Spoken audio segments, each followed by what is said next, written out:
Monde numérique. Cet épisode est une rediffusion du 8 mars 2025.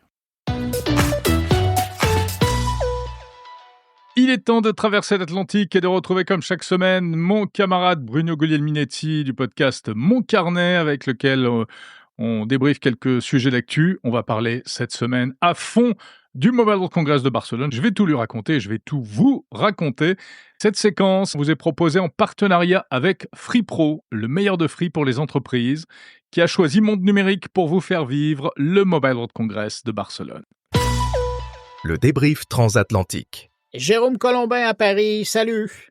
Salut Bruno Guglielminetti à Montréal. Revenu de Barcelone. Bien rentré, absolument. Gros salon. Est-ce que je peux te demander de me faire un petit compte rendu très personnalisé de ce que tu as vu à Barcelone cette semaine? Avec grand plaisir, mon cher Bruno. Écoute, moi je dirais d'abord, si tu veux, en quelques mots, les grandes tendances cette année. D'abord, la première chose, c'est que c'était open bar pour les constructeurs chinois. C'était vraiment eux les vedettes. Ça s'explique, ils sont très actifs et puis Apple n'est pas là, Samsung fait ses propres événements de son côté, LG ne fait plus de smartphones, Huawei ne fait plus de smartphones en Europe, donc les Chinois ont la voie royale. Et puis sinon les tendances, écoute, ça ne te surprendra pas, on a parlé d'intelligence artificielle, de photos, mais pas de grosse rupture technologique malgré tout. OK, mais donc tu le disais, l'IA a quand même eu une belle place. Ouais, l'IA, vraiment à l'honneur. Alors on en parlait déjà l'an dernier de l'intelligence artificielle dans les smartphones. Cette année, on va dire que ce qui a progressé, c'est que c'est encore mieux intégré dans les appareils qui sont présentés. Alors d'abord, pour les gens qui nous écoutent, faut dire l'IA dans un smartphone, c'est quoi ? C'est des choses comme la synthèse de pages web, la synthèse de messages, l'écriture, la génération de courriels, la traduction aussi, ou alors la retouche photo ou la recherche intelligente dans son album photo. Et cette année, on franchit un nouveau cap parce que ce que nous promettent les fabricants, c'est d'aller encore plus loin avec les fameux agents IA. Et j'ai vu des démos qui étaient assez intéressantes. Alors, comment ça marche ? Derrière, on retrouve les grands acteurs, Gemini de Google, comme par exemple chez Xiaomi ou chez Honor, Microsoft également, par exemple chez TCL. Et puis, il y a des choses qui se préparent. Tu as peut-être vu aussi Perplexity, le chatbot que l'on connaît. Avec son téléphone. Voilà, qui annonce qu'il veut faire un téléphone IA avec Deutsche Telekom. Et juste un mot sur l'aspect technique aussi. Ce qui est intéressant, c'est que on va vers, et je te l'apprendrai pas, bien sûr, on en avait déjà parlé ensemble, des IA de plus en plus locales, c'est-à-dire qui fonctionnent à l'intérieur des téléphones, un peu sur le modèle d'Apple Intelligence. Les requêtes sont traitées localement, et c'est pour ça d'ailleurs que Qualcomm, le géant des puces, a dévoilé son X85, sa nouvelle puce qui équipera les futures générations d'Android et qui sera évidemment encore plus puissant et taillé pour l'intelligence artificielle. Ouais, mais rassure-moi, Jérôme, la photo a encore de l'avenir sur nos téléphones? La photo, tu sais, ça reste un argument commercial très très fort pour les fabricants. Il y a quelques marques qui se distinguent. La petite vedette, on va dire, de Barcelone cette année, c'était le constructeur chinois Xiaomi qui a présenté un appareil, le 15 Ultra, qui est une bombe atomique en photo avec un capteur de 200 mégapixels, un objectif Leica. Ils ont un partenariat avec Leica depuis très très longtemps. Et puis également un concept qui est assez intéressant, mais qui pour l'instant n'est qu'un prototype pour le futur. C'est un concept d'objectif amovible que l'on vient plugger, comme ça, clipser sur l'arrière du téléphone. Alors au milieu, Comme avec les bons vieux appareils photo argentiques, voilà. on changeait Voilà, l'objectif. à l'arrivée, tu as l'impression d'avoir un véritable appareil photo argentique, d'abord dans la forme et puis aussi dans le fonctionnement, parce que c'est un très gros capteur, puisque c'est évidemment plus gros que les capteurs intégrés, une très grosse optique, une connexion par laser, mesdames et messieurs, tenez-vous bien, pour faire passer l'information très vite. Bon voilà, c'est assez amusant, mais ça te rappelle peut-être quelque chose, comme moi ça m'a rappelé quelque chose. Sony, si je me souviens bien, avait lancé quelque chose comme ça il y a un certain nombre d'années. Et il y avait un pointeur, c'est comme ça qu'il calculait la distance et qu'il affinait l'objectif. oui, En utilisant le laser. exact. Alors, et ça, c'était d'accord. Oui, tu as raison. Mais là, le laser, il serait utilisé pour faire le transfert d'informations entre l'objectif et le smartphone via des petits connecteurs. En fait, il y a des petits ergots à l'intérieur. Okay. Voilà. Puis ça permet de caser le mot laser. Ça fait toujours bien d'un point de vue marketing. Tu sais, ça fait très technique. Ouais, mais un autre mot qui, commence à faire du bien, au niveau du marketing, c'est quand on commence à parler de durabilité. As-tu l'impression que c'est quelque chose qui pèse dans la balance, cette année? Écoute, oui, il en a été question. C'est vrai que tous les fabricants insistent, là-dessus, en annonçant des durées de vie pour leurs appareils et aussi pour, leur système d'exploitation. Mais là où il y a une petite, si tu veux, une petite astuce, c'est que, chaque marque essaye de faire croire qu'elle est vertueuse et que donc elle fait ça pour le bonheur de la planète. Mais il y a une chose qui est très importante, c'est que nous, en France, on a une loi qui va entrer en vigueur, enfin qui est déjà entrée en vigueur, mais une partie concernant les smartphones va entrer en vigueur en juillet prochain et elle oblige de manière ferme à ce que toutes les marques de smartphones proposent des pièces détachées pendant 7 ans et une maintenance des logiciels pendant au moins 5 ans. C'est la loi AGEC, ça veut dire anti-gaspillage pour une économie circulaire. Donc en fait, si tu veux, toutes les marques sont obligées pour tous ces appareils qui étaient présentés à Barcelone et qui vont sortir dans les mois à venir, d'être conformes à cette loi-là. Et du coup, eh ben, ils prennent plus ou moins d'avance. Ils le font aussi dans d'autres pays, même si c'est pas qu'en France. Donc finalement, d'une certaine manière, tout le monde en bénéficie. Et à chaque fois, ils présentent ça comme une initiative de la marque qui est toujours bonne pour l'image, en fait. Hein, voilà. Heu, je vais te poser Ouais. des questions, puis je te préviens d'avance pour que tu aies le temps d'y réfléchir là, sur des produits insolites que tu aurais vus, mais les lunettes connectées, il y en avait beaucoup cette année à Mais pas, Barcelone? non, pas beaucoup. Et c'était ça qui était. Ah, on avait l'impression qu'il y avait que ça quand on regardait les publications Ah des bah alors gens. écoute, alors moi j'ai pas vu ce qu'il fallait voir, hein, parce que euh, Bah, c'était peut-être toujours la même paire de lunettes qu'on nous alors montrait, mais on nous la montrait oui, il y sur a une paire de lunettes, qui est intéressante, elle est signée TCL, qui s'est un peu améliorée. Moi, j'avais déjà repéré, avec François. ben, il y a 2 ans, tu avais déjà On avait essayé, essayé avec ce François produit-là. Sorel le tout premier prototype. Ensuite, l'an dernier, j'avais essayé une version un peu plus aboutie avec, donc c'est des lunettes qui peuvent, par exemple, quand tu discutes avec quelqu'un, ça fait de la traduction simultanée et ça t'affiche la traduction sous forme de sous-titres comme ça devant les yeux. C'est pas mal. Bon, tester ce genre de produit sur un salon, c'est toujours une catastrophe parce que la connexion Internet Il y ne a trop marche de gens, pas, il y a ouais. trop de jeux, perturbations, etc. Mais bon, ils ont ce modèle qui s'appelle les Rhino X3 Pro qui est vendu, qui est commercialisé, mais uniquement sur leur site. Donc c'est pour te dire que c'est un peu une niche, hein, quand même. Mais il y en avait pas beaucoup d'autres. Il y avait en revanche des masques quelques masques de réalité virtuelle. Un pionnier du secteur, HTC. HTC, vraiment pionnier de la réalité virtuelle, qui est toujours là, mais dont on parle moins parce qu'il est très orienté entreprise. Hein. Ils font de la formation, ils ont plein de solutions pour les entreprises. Et puis on a pu apercevoir le projet Muran, tu sais, le concept Mmh. de casque fabriqué par Samsung en partenariat avec Ouais, Google. Mais ouais. avec très peu d'infos à ce sujet malgré tout. Faut pas oublier que cette rencontre-là de Barcelone, c'est quand même au départ là, bien évidemment, il y avait toujours des téléphones, ce qui attirait les gens qui étaient curieux, mais c'était vraiment un événement de télécom Oui. où on parlait de 3G, de 4G, de 5G. Là, je présume qu'on parle de 6 et de 7G? Écoute, on parle, un peu de 6G, mais en expliquant Ouais. qu'elle est encore lointaine parce qu'en fait, Ben, la 5G est même pas complètement exactement, elle est pas déployée. déployée, mais là surtout elle continue d'évoluer la 5G. Elle continue d'évoluer technologiquement, hein, et puis elle continue effectivement, de se développer dans ce qu'on appelle les cœurs de réseau, donc finalement ça se traduit par des débits, qui augmentent pour les usagers. Il y a aussi quelque chose qui marche bien, c'est la 5G privée. En fait, c'est des petits, comment dire? Des petites stations qui permettent d'installer de la 5G, mais dans un cercle fermé pour les entreprises, pour les usines. Et donc ça permet d'avoir, une bonne couverture avec une, grande portée et puis surtout ça sécurise et le débit et la confidentialité des données. Et puis on parle aussi beaucoup de satellites, hein, avec l'ombre de Starlink qui plane derrière et qui, je vais te dire, qui inquiète un peu les opérateurs parce que, et notamment les opérateurs européens, n'ont pas vu arriver Starlink, la concurrence de Starlink, et ils sont pris au dépourvu aujourd'hui.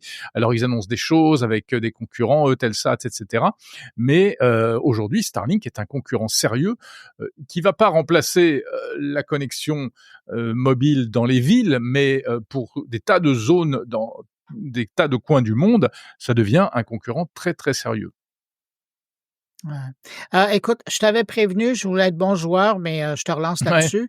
J'imagine que, bah, puis c'est le lot de ces événements-là, tu as probablement vu quelques produits insolites là-dedans. Oui, il y a des choses insolites, il y a des trucs qui sortent un peu de l'ordinaire, j'en ai même plusieurs sous le coude. Bon, déjà, il y a cette marque de téléphone qui s'appelle Nothing, qui est une marque britannique, qui se fait des téléphones transparents, enfin en partie transparents. On voit les Puis il faut le savoir comment ils sont faits, hein, parce que chaque fois que je suis arrivé sur des photos des téléphones Nothing, j'avais toujours l'impression que c'était, un démo ou un appareil qui était qui pas étaient pas finis. encore fini, ouais, c'est ça, Non, en officiel. fait, c'est un Ouais. style de design qui se sont donnés et ils creusent leur sillon parce que là, ils ont sorti donc une nouvelle génération, c'est les 3A et 3A Pro et qui sont pareils, un peu transparents. Sinon, il y a un téléphone qui change de couleur en fonction de la température, mais là, c'est la coque. Après la voiture qui change de Ouais, couleur, là, c'est le exactement. téléphone. Alors, il OK. faut le tremper dans l'eau, faut le tremper dans l'eau froide. C'est un peu comme, une Pratique. souris verte, trempez-la dans l'huile, trempez-la dans l'eau et là, elle Ouais. elle devient, non pas un escargot tout chaud, mais elle passe du blanc au bleu nacré. Bon voilà, c'est pour le fun. Quelque chose d'insolite, mais que moi que j'avais repéré depuis l'an dernier pour les premiers modèles et je trouve ça super bien, c'est TCL qui fait ça. C'est une technologie d'affichage qui s'appelle Next Paper, qui permet, de passer ton écran, un écran classique couleur, à un écran monochrome, hein, noir et blanc. Donc, beaucoup moins agressif pour les yeux, beaucoup plus reposant, ça consomme moins d'énergie. Ben, Et voilà, et tout ça avec un simple bouton, tu passes d'un mode d'affichage à l'autre. Ça permet aussi d'utiliser ton smartphone en plein soleil, alors que normalement, ça marche pas. Le smartphone en plein soleil, ça peut être on douloureux, voit ouais. rien. Et ils avaient fait ça, mis ça au point sur les tablettes, et là, ils commencent à le décliner sur les smartphones, et c'est vraiment pas mal comme truc. Puis sinon, bah écoute, il y avait un PC portable avec panneau solaire sur le dessus. Tu as vu Ouais, ça, ouais, ça j'ai vu, j'en ai parlé, voilà. ouais.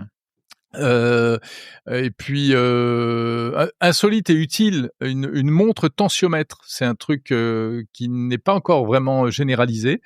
C'est Huawei qui fait ça et en fait le tensiomètre est intégré non pas dans la montre mais dans le bracelet et c'est un petit coussin pneumatique qui se gonfle comme un système de tensiomètre chez le médecin en fait.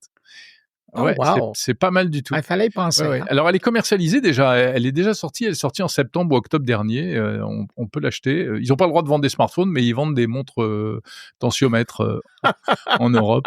Et Habile, puis dernière OK. chose que j'ai vue qui était sympa, c'est des bras robotiques commandés par reconnaissance des gestes. C'est-à-dire que tu fais des mouvements avec la main, avec tes doigts, juste devant une caméra, pas besoin d'enfiler un gant spécial et ça fait bouger un bras robotisé avec des doigts robotisés, eh bien, soit, à 5 mètres de là, soit à des milliers de kilomètres et en fait, si tu veux la performance, elle est à la fois sur c'est pour vanter les mérites de la 5G, donc le débit, la faible latence qui permet de faire des mouvements très précis, très rapides. Mais moi, je connaissais pas ce système d'appréhension des mouvements simplement par reconnaissance des gestes, en fait. Ouais, ben, de Oui, captation, exactement, visuelle, hein, juste la ouais. captation visuelle par l'image de des et c'est super précis. J'ai vu ça chez Honor et chez Huawei, également. Voilà. Et toi, que proposes-tu cette semaine dans ton carnet, Bruno? Ben, écoute, je reviens, sur, une grande rencontre stratégique, qui s'est tenue à Londres la semaine dernière entre les diffuseurs publics, donc radio, télé. Imagine-toi, ils se sont tous rencontrés à la délégation du Québec pour avoir une grande réflexion sur l'utilisation de l'intelligence artificielle dans le journalisme dans leur Mmh. institution. Puis évidemment, comme ils étaient à Londres, ils ont inclus la BBC dans la discussion. Donc je parle avec, Colette Brun qui est, prof à l'Université Laval, à Québec et qui a de maître dirigé ces discussions-là. Alors, elle me revient sur les grandes lignes de cette rencontre-là. Sinon, est-ce que ça dit quelque chose? Et là, je pense pas, là, parce que c'est vraiment tout petit, mais ça deviendra grand. La plateforme B-E-E, J'ai connu des choses qui comme une s'appelaient petite abeille, ouais, là. je sais plus, j'ai, connu des choses qui s'appelaient Bi, mais je sais pas si c'est de ça dont tu veux parler. Écoute, c'est presque l'évolution d'un guide Michelin avec ce qu'on avait ici, nous, à l'époque, était, ouais, ben, probablement chez vous, ça aurait été le Mmh. Minitel. L'idée là-dedans, c'est d'arriver à savoir, quand on est à quelque part, d'aller sur le site BI et de savoir quels sont les commerçants qui sont autour de nous et qu'est-ce qu'ils offrent. D'accord. Donc, genre, genre de Google Maps mais activé. Et donc, j'ai parlé avec la dame qui est derrière cette initiative-là, et je pense que ça peut être d'intérêt pour tes auditeurs parce qu'ils sont en train d'agrandir les territoires. Ils sont déjà présents au Canada, mais là, ils sont en train d'aller sur les marchés européens et elle est en train de regarder pour des marchands qui seraient intéressés D'accord. à se joindre à ce service. Ça me fait un peu penser à quelque chose qu'on a chez nous, qui s'appelle les pages jaunes et qui existe, toujours, me semble-t-il. Ben, je voulais pas le Ouais. dire, mais exactement, chez nous aussi, on avait le bottin Ouais. jaune et qui te permettait de trouver le plombier qui est à côté de chez Exactement. toi. Ben là, à défaut que ça Ouais. n'existe plus, ça. Alors, à défaut de ça, ben maintenant, il y a BE, Mais bon, qui est en train de face à mettre en place. Google, c'est difficile, hein, quand même. Ouais, ben c'est pour ça qu'il faut souligner ce genre Tout à fait.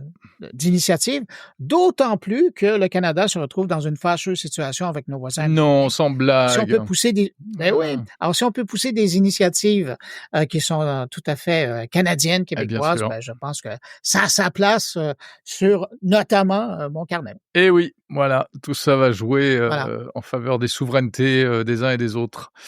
Eh bien, écoute, mon cher Bruno, bravo et je te dis à la semaine prochaine. Ben moi je te dis salut, puis surtout je te remercie pour ce débrief de Barcelone. Salut. Salut Bruno.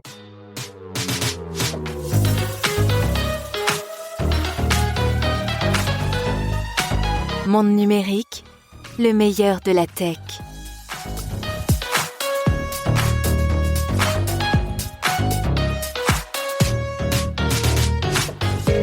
Nous allons donc rester à Barcelone. Si le sujet des smartphones, de l'innovation en mobilité vous intéresse, ne bougez pas. Je vous propose tout de suite une série d'interviews réalisées sur place. Vous allez entendre des représentants des marques Xiaomi, Samsung, Honor, Huawei, TCL, HTC.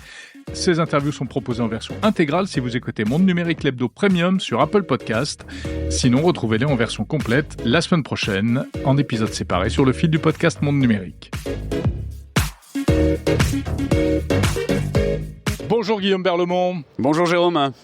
On vous retrouve au Mobile World Congress édition 2025 pour la marque Xiaomi avec un concept que vous aviez déjà présenté l'an dernier, Human Car Home. Alors ça veut dire humain, voiture, maison, mais encore. Ouais, alors déjà, c'est une bonne base, effectivement, ça veut bien dire ça. Alors oui, l'année dernière, ça avait été présenté comme vision stratégique de Xiaomi pour les années à venir. Et ça s'est matérialisé une première fois d'ailleurs à Paris en juillet l'année dernière. Et ça se renouvelle ici. Et le concept, c'est de pouvoir avoir un OS, HyperOS et HyperOS 2, j'ai même envie de dire cette année, qui connecte l'intégralité des produits Xiaomi, du smartphone, en passant par la voiture, jusqu'à tous les produits de la maison connectée, afin que tout ceci communique de manière hyper fluide, simple et interagisse entre eux. Alors l'une des vedettes de ce salon, c'est le smartphone que vous avez en main, c'est le Xiaomi 15. Tout à fait. Qui a été annoncé. Qu'est-ce qu'il a de particulier ? Bon, il a de particulier qu'il est toujours co-conçu avec notre partenaire photographique Leica et qu'il repousse encore les limites de la photographie sur smartphone. On tient là un véritable petit boîtier photo. C'est les photographes qui le disent, ce n'est pas moi. C'est un smartphone qui fait des photos ou c'est carrément maintenant un appareil photo qui fait téléphone ? Bon, on va dire que ça reste quand même un smartphone. Avant tout, il embarque tout ce qu'il faut dans un produit flagship, super processeur, l'IP68, mais évidemment, c'est notre pilier principal, la photo. C'est là-dessus que l'on mise côté Xiaomi pour se distinguer du reste de nos concurrents. Et évidemment, la photo, on la repousse dans toutes ses limites. Avec une particularité qui est assez étonnante, c'est cette espèce d'objectif qu'on peut fixer à l'arrière du téléphone. Alors, ça, c'est un prototype. C'est pour les années à venir. On s'en reparlera peut-être en 2026 ou en 2027. Lui va encore plus loin puisqu'elle permet effectivement, par ajout d'un objectif magnétique, d'aller sur des formats 4 tiers, ce qui n'est pas le cas aujourd'hui sur les smartphones. Donc là, on est en pleine exploration du futur. Ok, donc c'est un accessoire qui possède son propre capteur ? Exactement, il a ses propres objectifs et qui pourront justement être interchangés. La communication se fait par laser pour pouvoir transmettre toutes les informations et avoir les données RAW, comme on dit en photo, les plus riches possibles dans le smartphone. C'est intriguant et l'objectif vient se placer au dos du téléphone, mais pas sur les objectifs. Il est à côté, il est indépendant et communique avec le reste du smartphone. Oui, il est au milieu en fait Exactement. de l'appareil, c'est ça. D'accord. Et puis donc des voitures. Ça, c'est quand même la grosse surprise depuis l'année dernière. Vous aviez dévoilé la SU7, cette fois-ci 2 véhicules sur votre stand. Donc la bleue de l'an dernier et une magnifique jaune, c'est la SU7 Ultra, c'est ça ? Exactement, qui vient d'être annoncée en Chine il y a quelques jours. Alors, c'est toujours pour le marché chinois uniquement à ce stade, mais aujourd'hui elle sert vraiment à démontrer toute la cohérence de cet univers et cette vision Human Car Home, puisque elle se connecte à sa maison et à son smartphone, avec l'utilisateur au centre de tout ça, à qui on va essayer de donner le plus de liberté possible, le moins de contraintes possible, grâce à la technologie embarquée dans tous ces produits, et surtout elle préfigure ce que nous devrions retrouver en Europe d'ici quelques années. Est-ce qu'elle pourrait sortir en Europe, cette voiture ? Ce sont dans les plans. Ouais. Lei Jun, donc fondateur de Xiaomi, a bien indiqué que le but c'était d'ici 10 à 15 ans d'être dans le top 5 des constructeurs mondiaux en ce qui concerne les voitures. Et pour ça, il faudra évidemment sortir de Chine. Donc tout le monde y travaille. Merci beaucoup. Merci Jérôme.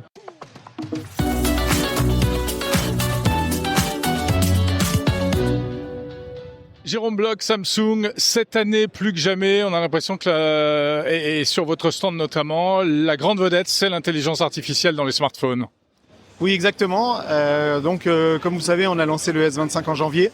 Nouvelle famille de flagship Samsung avec toute l'intelligence artificielle qui progresse encore en fait par rapport à ce qu'on a lancé l'année dernière. Que vous aviez introduit dans le S24 et vous étiez d'ailleurs les premiers à mettre de l'IA. On était le dans... premier smartphone IA sur le marché. Ce qu'on a annoncé cette année, quand même, c'est l'intégration de l'intelligence artificielle aussi dans notre gamme A, donc une gamme qui est un petit peu plus basse en termes de prix et qui vient aussi donc aujourd'hui offrir une multitude de fonctionnalités autour de l'intelligence artificielle. Donc c'est extrêmement intéressant de voir que ça s'étend aujourd'hui de plus en plus. Ça descend en gamme, ça devient plus accessible. Exactement. Ouais. Et ça devient plus accessible. Bon, quand on parle d'IA, on parle de quoi ? Parce que c'est pas le tout de dire il y a de l'IA dans le téléphone. Ça se traduit par quoi et à quoi ça sert ? Oui, voilà, parce que ce qui est quand même intéressant, c'est de parler d'usage. Au final, en fait, le consommateur ne va pas se poser de la question de savoir comment est-ce que ça se passe et comment fonctionne l'intelligence artificielle. Il va surtout se poser la question de savoir comment il arrive à avoir l'information dont il a envie, comment il arrive à faire une tâche dont il a envie et surtout ce qu'il faut, c'est que ça soit fluide et que ça soit le plus simple possible. Donc aujourd'hui, quand on parle d'intelligence artificielle, il y a de multiples cas d'usage et on va par exemple trouver des cas d'usage pour aller chercher de l'information sur le web, l'envoyer à un ami quasi de façon automatique. On va pouvoir aller chercher les informations sur des dates d'un match de football par exemple et l'intégrer directement dans son agenda. On va pouvoir aussi, et ça c'est très utile, aller chercher les informations à l'intérieur de son mobile. Je donne un exemple. Je veux augmenter la taille de police dans mon smartphone. Je ne sais pas où c'est. Je vais pouvoir aller dans les paramètres, demander vocalement où puis-je bouger la taille de police et directement je vais être amené au bon endroit. On l'a dit, vous avez été parmi les premiers, le premier avec le S24 à lancer ces fonctionnalités sur un mobile. Est-ce qu'aujourd'hui vous avez des retours sur les utilisations que les gens en font ? Est-ce que c'est véritablement utilisé ? Alors, on a bien sûr des statistiques sur l'usage de l'intelligence artificielle. Ce qui est intéressant, c'est qu'on a vu que 80% en fait de nos acheteurs ont au moins utilisé une fonctionnalité liée à l'intelligence artificielle.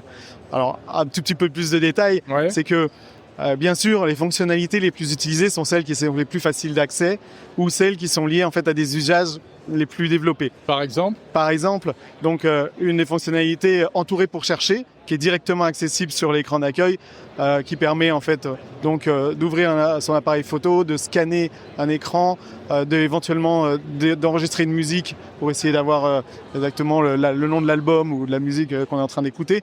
Toutes ces choses-là sont extrêmement utilisées parce que elles font appel à des choses qui existaient déjà, mais qui sont nettement plus facilitées. Un autre exemple, c'est tout ce qui est lié à la photo. Parce que la photo, c'est un usage extrêmement développé par les utilisateurs de smartphones aujourd'hui et par tout le monde. Et donc, les corrections de ce qu'on appelle l'assistant photo chez nous, pour gommer un objet, pour améliorer le rendu de la photo, c'est extrêmement utilisé par les consommateurs. Merci beaucoup, Jérôme Bloch de Samsung. Merci, Jérôme.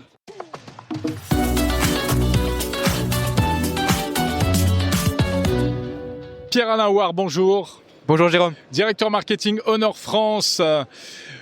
Cette année, au Mobile World Congress, Honor parle encore plus que l'année dernière d'intelligence artificielle. Vous misez tout là-dessus, mais concrètement, qu'est-ce que ça signifie ?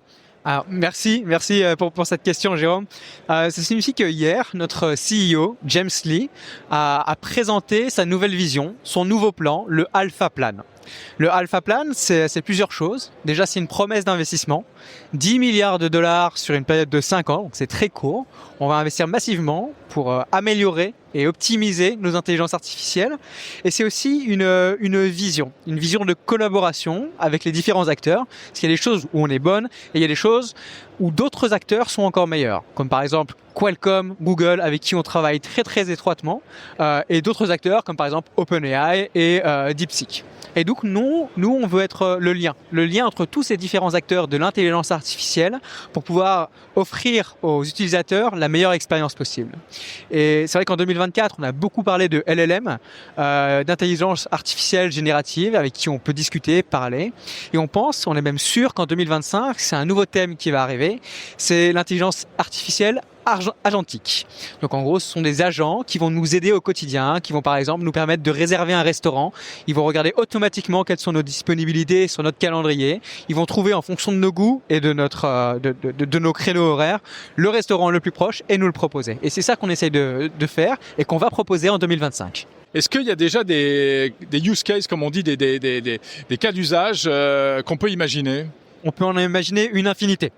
La vraie question, c'est est-ce qu'il y a des cas d'usage concrets aujourd'hui qui sont fonctionnels ? Chez Honor, ça arrive dans quelques mois. Et le cas d'usage sur lequel on travaille, le plus proche, là, c'est celui dont je parlais un petit peu plus tôt, c'est la possibilité de réserver une table rapidement. Donc par exemple, admettons Jérôme, vous et moi, on a envie d'aller déjeuner. Là, on est à Barcelone, on est au MWC. C'est un peu compliqué de se déplacer et on connaît pas très bien la ville. Alors peut-être que vous, oui, moi non. Non, je vous confirme. Par contre, ce que je sais, c'est ce que j'ai envie de manger, c'est des tapas. Et donc je vais demander à mon téléphone tout simplement, écoute, j'aimerais manger des tapas avec Jérôme. Trouve-moi un restaurant qui soit à moins de 30 minutes. Et j'aimerais manger maintenant. Et en fait, l'intelligence artificielle va d'elle-même aller d'app en app pour trouver le meilleur restaurant, le mieux noté. Dans mes tarifs aussi, si je lui dis j'ai pas envie de dépenser plus de 30 € par personne, il va trouver le mieux noté et par rapport à la distance également. Et là, il va me proposer. Il fera pas la réservation de lui-même. C'est à moi de cliquer, le dernier clic sera pour moi, juste réservé. Mais en tout cas, il va faire tout ce travail qui habituellement m'aurait pris peut-être 5-10 minutes. Il va le faire en quelques secondes.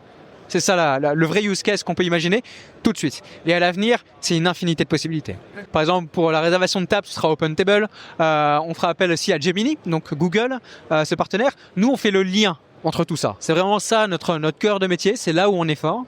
C'est faire le lien et faire en sorte que l'expérience pour l'utilisateur soit le plus fluide possible et qu'il n'ait pas besoin justement de passer d'app en app, de ChatGPT à Google, à OpenTable, tout ça. Nous, on concentre tout. Ça fait rêver, hein. Et ça arrive. Ça, c'est pour quand ? 2025. Ça arrive en 2025. D'accord. Merci beaucoup. Merci Jérôme.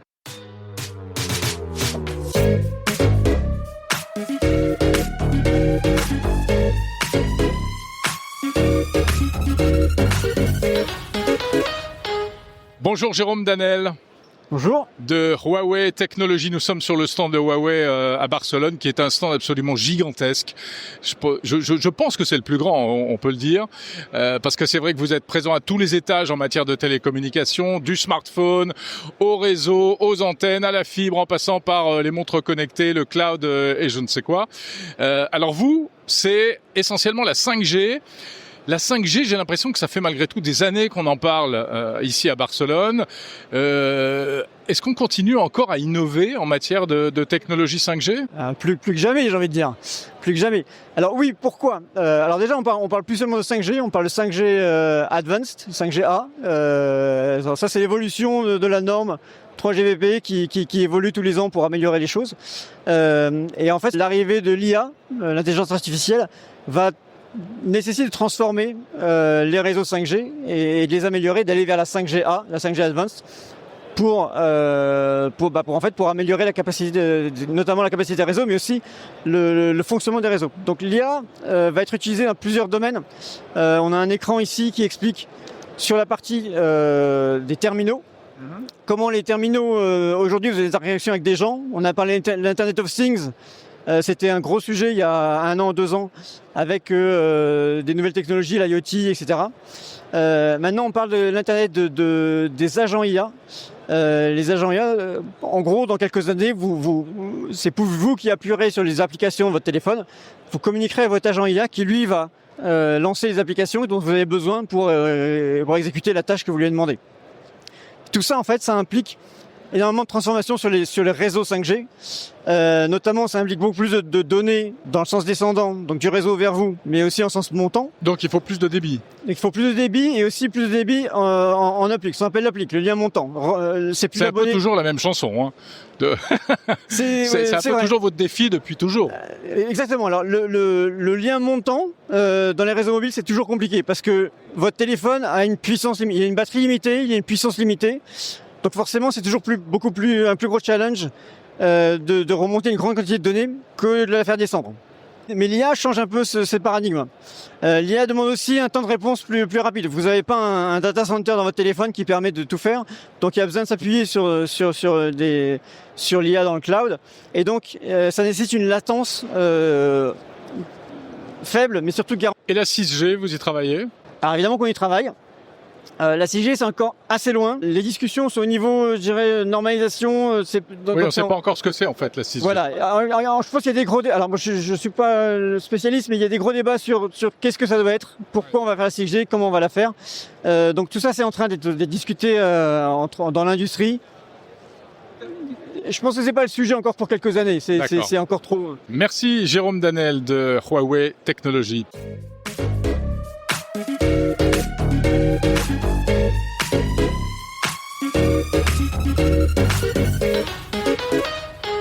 Yacine Bouraoua, alors Mobile World Congress 2025, vous continuez à tirer le fil de cette technologie Next Paper.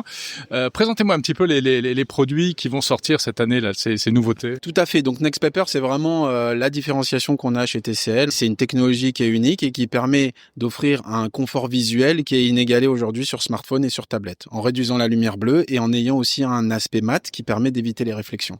Ce qui est étonnant, c'est de pouvoir passer facilement d'un écran classique à un écran complètement différent qui offre plusieurs avantages. Tout à fait. Donc, on a évidemment un superbe écran avec des belles couleurs, belle luminosité, du contraste. Et en même temps, lorsqu'on veut passer dans un mode un peu plus lecture, quand on va travailler dessus, on sait qu'on va lire pendant un moment, on a juste un petit bouton à switcher, hop, et on passe en mode liseuse, on va dire, noir et blanc, monochrome, qui va en plus de ça, sur smartphone, augmenter l'autonomie du produit parce qu'on va se couper de toute la distraction digitale avec les notifications des réseaux sociaux, des applications de messagerie et se concentrer sur le contenu. Et du coup, je peux utiliser mon smartphone en plein soleil avec ça ? Oui, ça réduit beaucoup la luminosité. Donc, on a vraiment des critères de réduction de luminosité qui sont très élevés dessus, ce qui permet d'avoir un confort visuel beaucoup plus agréable à l'extérieur, mais aussi, par exemple, lorsqu'on est comme ici sous des spots lumineux, on va pas avoir de reflets sur son écran et donc ça va améliorer le confort visuel. C'est la deuxième ou troisième génération de produits que vous lancez avec cette technologie. Alors, elle commence à s'installer. Est-ce que les consommateurs ont compris et utilisent véritablement cet outil, ce système ? Oui. Donc, on a fait des études sur nos consommateurs, demandé à toutes les personnes qui ont acheté des produits Next Paper, TCL, pourquoi ils les ont achetés et qu'est-ce qu'ils préfèrent sur leurs produits. Et aujourd'hui, ces informations montrent que, ils l'ont acheté pour l'écran. Ils ont compris ce qu'était la technologie Next Paper et c'est la chose qu'ils préfèrent aujourd'hui sur leur écran. Ils préfèrent l'écran et à l'intérieur de, on va dire, sur cette expérience visuelle, ce qu'ils trouvent le plus agréable, c'est le côté de réduction de la réflexion et aussi tout cet aspect papier. Lorsqu'on touche l'écran, c'est beaucoup plus agréable et l'aspect mat de l'écran évidemment et qui garde, c'est un avantage un peu indirect qu'on met pas trop en avant, mais aussi on n'a pas de traces de doigts sur l'écran. L'écran est toujours bien propre et au niveau visuel, il y a un meilleur confort. Est-ce que ça augmente l'autonomie de l'appareil ? On a un form factor qui est beaucoup plus léger, beaucoup plus petit et beaucoup plus ergonomique également. Merci beaucoup.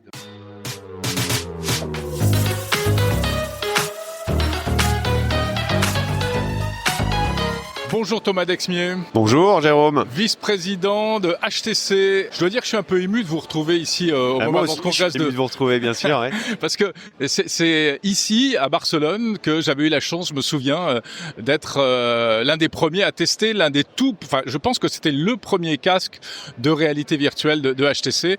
Alors évidemment, ça a beaucoup évolué. C'était de la grosse artillerie. Là, on est sur maintenant des produits beaucoup plus légers et beaucoup plus performants.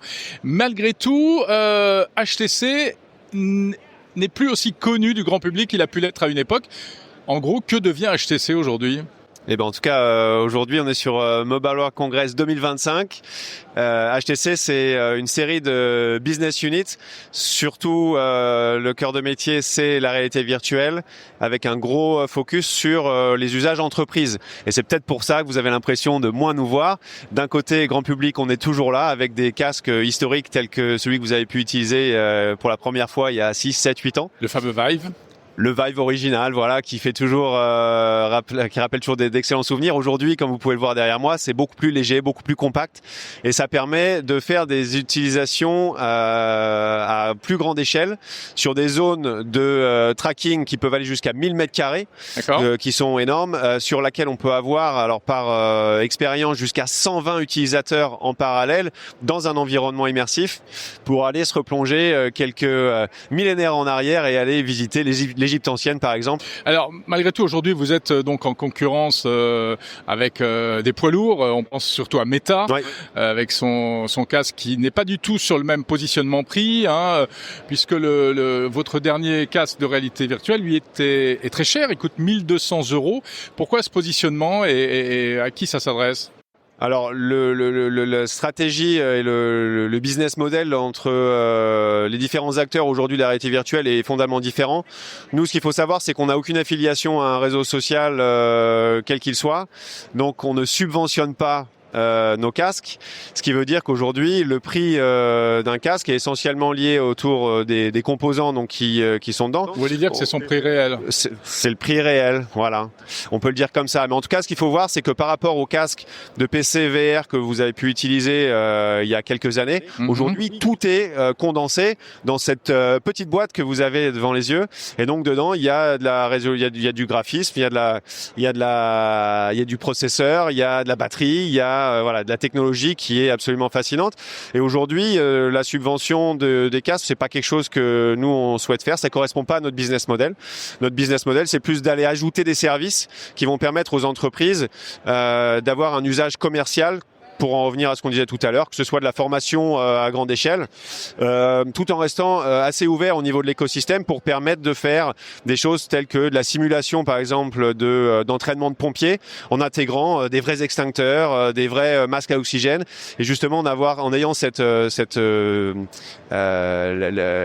réalisme, dans l'immersion, pour qu'ils puissent s'entraîner sans risque, à un coût moindre, pour que le jour où ils ont besoin d'aller sur le terrain, ils soient bien plus aptes à s'adapter à la situation, que ce soit par rapport au geste ou par rapport justement au mental, puisqu'on sait très bien qu'il y a une énorme corrélation entre ce que les gens peuvent voir et ce à quoi ils s'exposent dans un environnement immersif et ce qu'ils vont pouvoir répliquer dans la vie réelle. Mais du point de vue justement de vos clients, des entreprises, qu'est-ce qui justifie de faire le choix d'un HTC Vive aujourd'hui plutôt que d'un Meta Quest 3 ? Très bonne question. Déjà, on est un acteur historique, on est là depuis le début, on est très prévisible, très stable. On est là depuis les toutes premières heures de la réalité virtuelle, et aujourd'hui, comme vous pouvez le voir derrière moi, HTC et Vive, on est là, on est très actifs sur la partie hardware, mais aussi de plus en plus sur la partie software, qui font que aujourd'hui, pour intégrer des casques ou une flotte de casques dans un environnement IT qui, en général, chez nos partenaires entreprises, sont assez contraignants en termes de sécurité, de VPN, de certification ISO, de confidentialité des données, que ce soit des données utilisateurs ou des données d'entreprise. Et ben aujourd'hui, HTC est positionné sur ce créneau-là, et c'est ce qui fait la différence fondamentale entre un casque et un système qui est designé pour un usage grand public à la base, et ensuite détourné pour un usage entreprise, ou des casques et des solutions qui sont développées uniquement avec des utilisateurs corporate et business en tête. Merci beaucoup Thomas Dexmier, vice-président HTC. Je vous en prie, merci.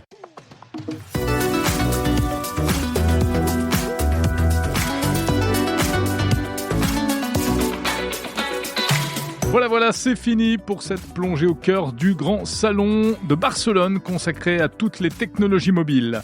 Cette séquence vous était proposée en partenariat avec Free Pro, le meilleur de Free pour les entreprises, qui a choisi Monde Numérique pour vous faire vivre le Mobile World Congress de Barcelone et qui a rendu possible la réalisation de ce reportage. Merci à eux.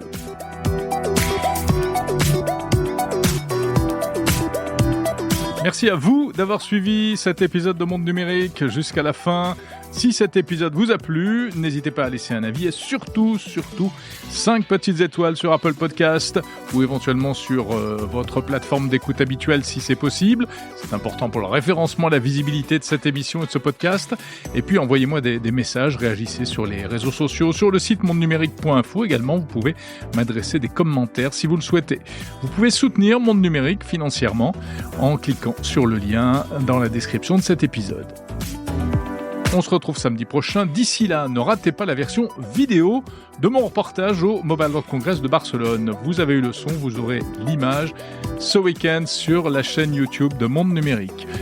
Pour ce qui est de l'audio, je vous prépare pour les semaines à venir une rencontre exclusive, très intéressante, avec, tenez-vous bien, le fondateur d'une start-up tech dont on parle beaucoup en ce moment. Il s'agit de Hugging Face. Son cofondateur Clément Delangue m'a accordé une longue interview depuis la Floride où il réside. Vous aurez l'occasion de l'écouter dans un prochain épisode de Monde Numérique. Merci pour votre fidélité, faites connaître ce podcast à vos amis. Abonnez-vous surtout si ce n'est pas déjà fait. Je vous souhaite une bonne semaine pleine de tech. Salut!